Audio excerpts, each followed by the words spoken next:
جو ڈھونڈنے کے لیے نکلے تھے وہ غار سور تک آ گئے تھے۔ تو ابوبکر صدیق جو ہے وہ کہتے ہیں کہ اللہ کے نبی، اگر ان میں سے کوئی شخص محض اپنی نگاہ نیچی کر کے صرف اپنے پاؤں کو ہی دیکھ لے تو ہم ان کو نظر آ جائیں گے۔ تو رسول اللہ صلی اللہ علیہ وسلم نے فرمایا کہ ابوبکر صدیق خاموش رہو، ہم دو ہیں جن کا تیسرا اللہ سبحانہ تعالیٰ ہے۔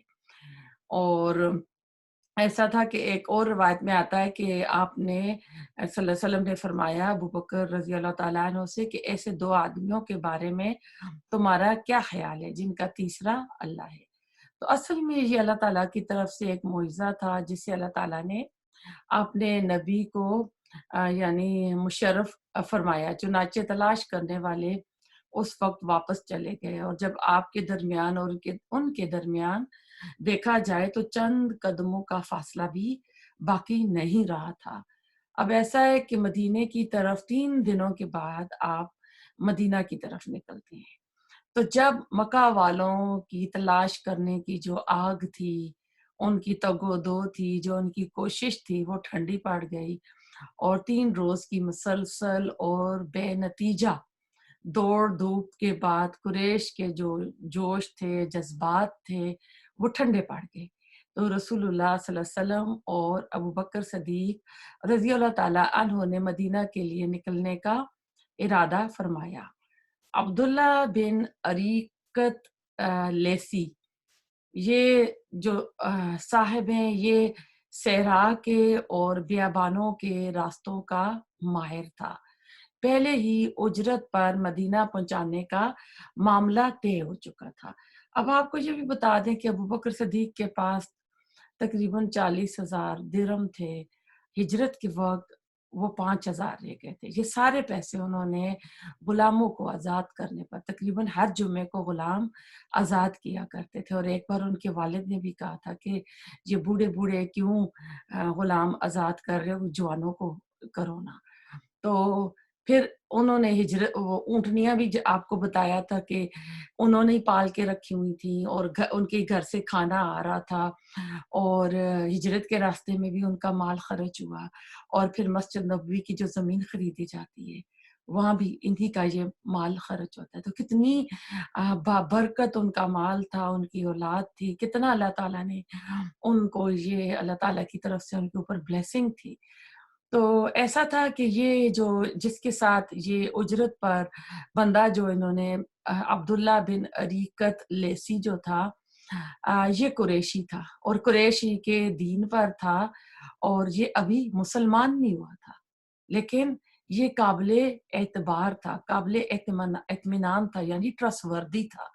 اس سے کیا پتہ چلتا ہے کہ جو بھی بے دین شخص ہے وہ بھی اپنے معاملات کا، اپنے عہد و پیمان کا یعنی پاس کرتا ہے، وہ ٹرسٹ وردی ہو سکتا ہے۔ تو اس لیے سواریاں اس کے حوالے کر دی گئیں، اور طے ہوا تھا کہ 3 راتیں گزر جانے کے بعد وہ دونوں سواریاں لے کر غار سور پہنچ جائے گا۔ ظاہر ہے جب یہ 3 راتیں غار سور میں تھے تو وہ اونٹنیاں تو باہر بندھی ہوئی نہیں تھی، اگر ہوتی تو قریش، مکہ والے جو قریش تھے وہ جلدی ہی ان کو ڈھونڈ لیتے۔ تو ایسا ہوا کہ جب ربیع اول فرسٹ ہجری کی چاند رات تھی، اور یہ بنتا ہے تقریباً 16 سپٹمبر 622 عیسوی۔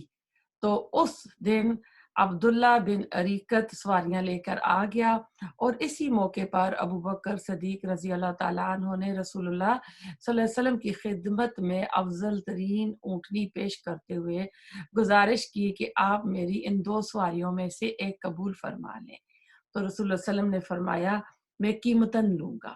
ادھر اسما بنت ابی بکر جو ہے رضی اللہ تعالیٰ عنہا زیادہ سفر لے کر آئیں۔ اب ظاہر وہ جو سفر تھا 1 دن کا تو نہیں تھا، جو گاڑی پہ بھی جائیں اگر عمرے کے دنوں میں بھی تو آپ کے 6 گھنٹے ایزی لگ جاتے ہیں۔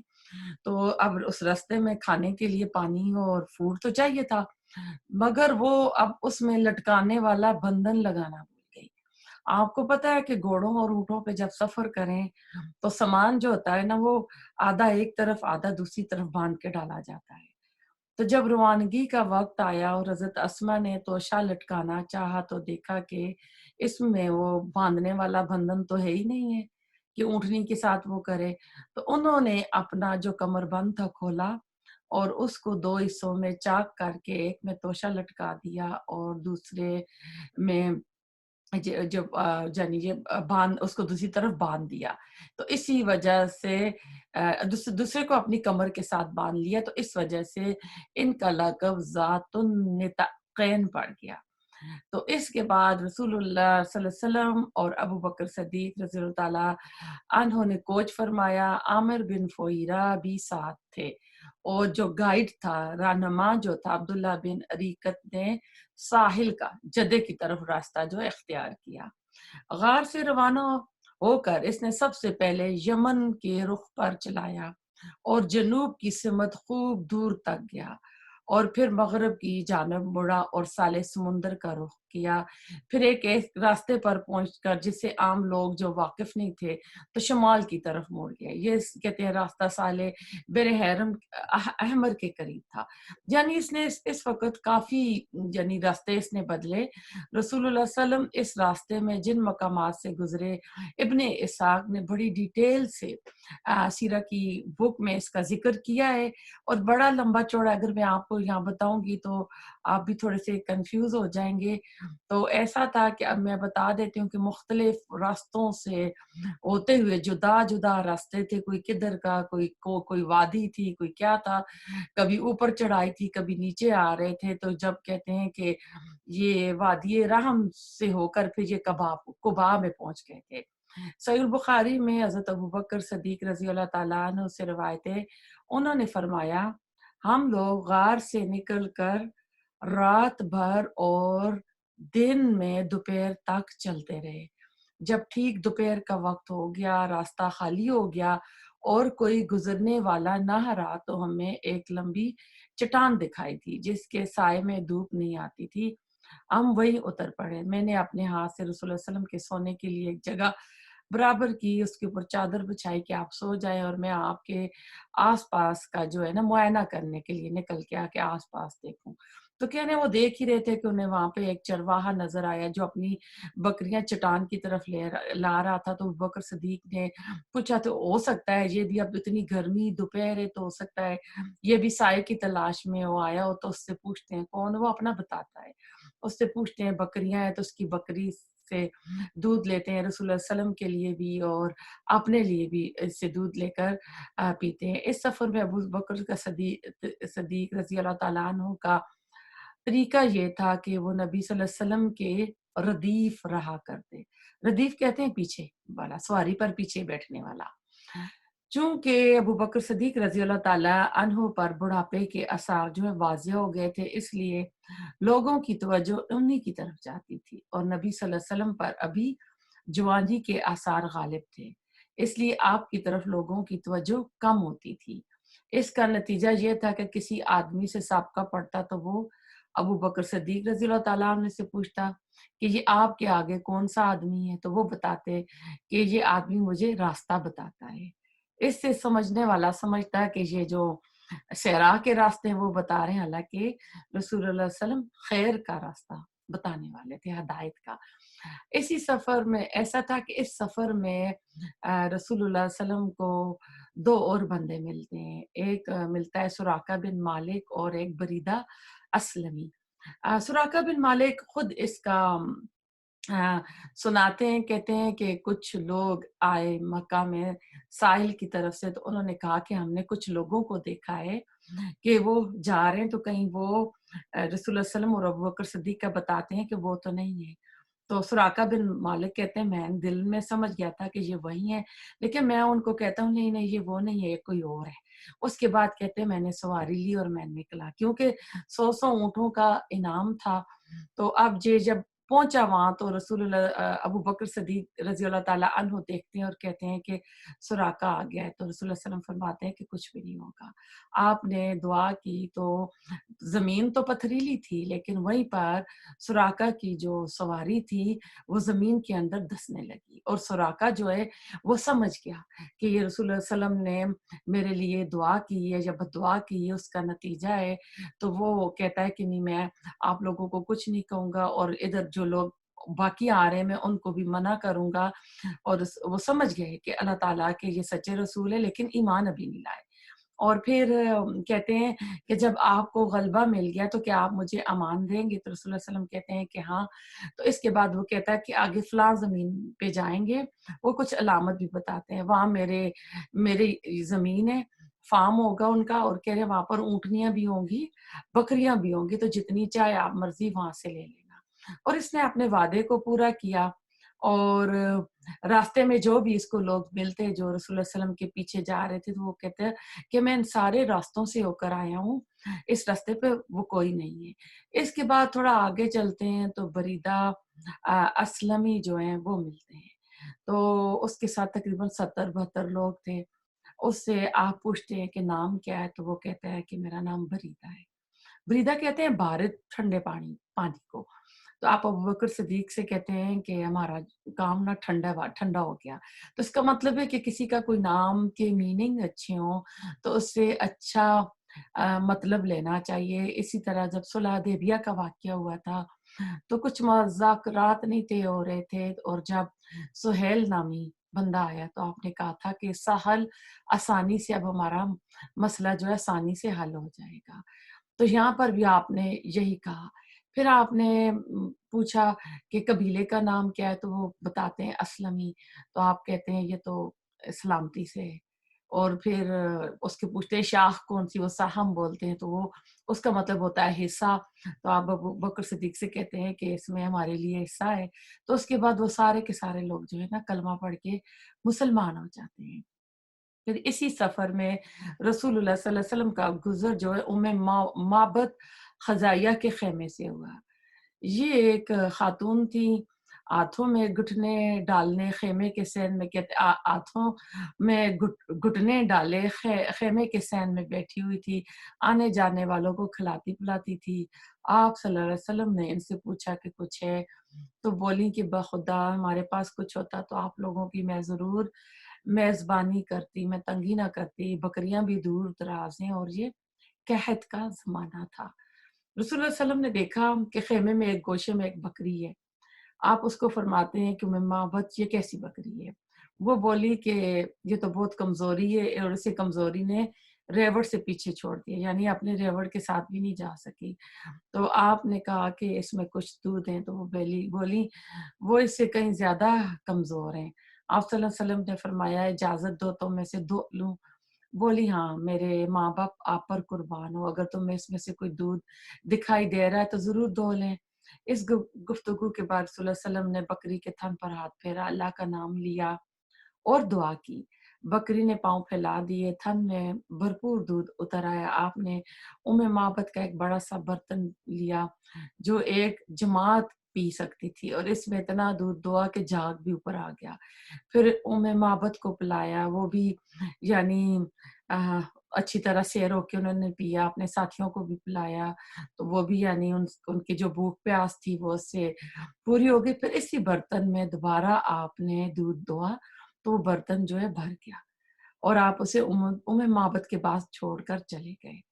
اب تھوڑی دیر گزری تھی کیونکہ رسول اللہ صلی اللہ علیہ وسلم تو جا چکے تھے۔ اس کے بعد جو ہے ان کے جو ہسبینڈ ہے ابو معبد، وہ اپنی کمزور بکریوں کو لے کر آئے جو بڑی مریل چال چل رہی تھیں، تو آئے تو حیران رہ گئے۔ انہوں نے جب بیوی کے پاس دیکھا کتنا برتن میں دودھ پڑا ہے، تو وہ پوچھتے ہیں کہاں سے آیا، کہ جب کہ بکریاں تو تھی ہی نہیں اور گھر میں تو دودھ دینے والی بکری نہیں تھی۔ تو وہ بولتی ہیں باخدا کوئی بات نہیں سوائے اس کے کہ ہمارے پاس ایک بابرکت آدمی گزرا جس کی ایسی اور ایسی بات تھی اور یہ حال تھا۔ بابت نے کہا تو یہ اس کے ہسبینڈ جو کہتے ہیں یہ تو وہی صاحب ہیں، صاحب قریشی ہیں جن کو تلاش کیا جا رہا ہے، جسے قریش ڈھونڈ رہے ہیں۔ تو کہتے ہیں اچھا ذرا ان کی کیفیت تو بیان کریں۔ اس پر محبت نے نہایت دلکش انداز سے رسول اللہ صلی اللہ علیہ وسلم کے اوصاف اور کمالات کا ایسا نقشہ کھینچا گویا سننے والا آپ کو اپنے سامنے دیکھ رہا ہے۔ کتاب یہ ایسا ہے کہ سیرہ کی کتاب میں اس کو قصیدہ بھی کہا جاتا ہے محبت کا۔ تو یہ سیرہ کی کتابوں میں موجود ہے۔ یہ اوصاف سن کر ابو محبت نے کہا واللہ یہ تو وہی سابق قریشی ہیں جس کے بارے میں لوگوں نے قسم قسم کی باتیں بیان کی ہیں۔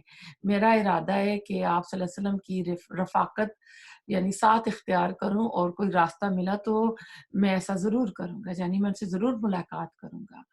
اب اسی اسنا میں مکے میں ایک آواز ابھری جسے لوگ سن رہے تھے، مگر اس کے بولنے والا دکھائی نہیں دے رہا تھا۔ اب یہ عربی کے الفاظ ہیں جو معبد نے کہے وہ ہیں، یا کچھ کہتے ہیں کہ یہ غیبی آواز آئی تھی، یہ رسول اللہ علیہ وسلم کے جو اوصاف ہیں بتائے گئے ہیں۔ تو اس میں کہ اللہ رب العرش ان دو رفیقوں کو بہترین جزا دے جو معبد کے خیمے میں نازل ہوئے۔ وہ دونوں خیر کے ساتھ اترے اور خیر کے ساتھ روانہ ہوئے، اور جو محمد صلی اللہ علیہ وسلم کا ساتھی ہوا وہ کامیاب ہوا۔ ہائے کسی، یہ مکہ کے جو ان کے سردار تھے، اللہ نے اس کے ساتھ کتنے بے نظیر کارنامے اور سرداریاں تم سے سمیٹ لیں۔ بنو کعب کو ان کی خاتون کی قیامگاہ اور مومنین کی نگہداشت کا پڑاؤ مبارک ہو۔ تم اپنی خاتون سے اس کی بکری اور برتن کے متعلق پوچھو، تم اگر خود بکری سے پوچھو گے تو وہ بھی شہادت دے گی۔ اب اس پر حضرت اسما رضی اللہ تعالیٰ عنہا کہتی ہیں کہ ہمیں نہیں معلوم تھا کہ رسول اللہ صلی اللہ علیہ وسلم، ابو بکر صدیق، فہیرہ بن عامر اور جو عبداللہ بن اریکت تھے، انہوں نے کس طرف راستہ اختیار کیا یا کس سمت جا رہے ہیں۔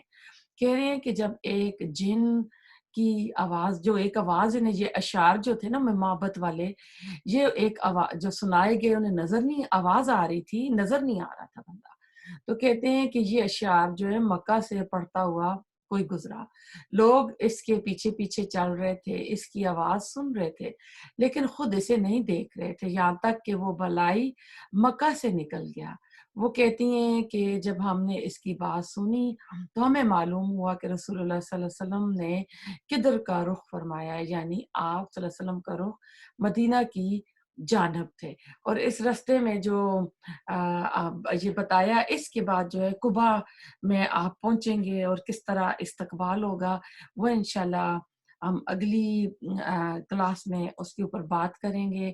ربنا تقبل منا انک انت السمیع العلیم وتب علینا انک انت التواب الرحیم، سبحانک اللہم بحمدک، نشہد ان لا الہ الا انت، نستغفرک ونتوب الیک۔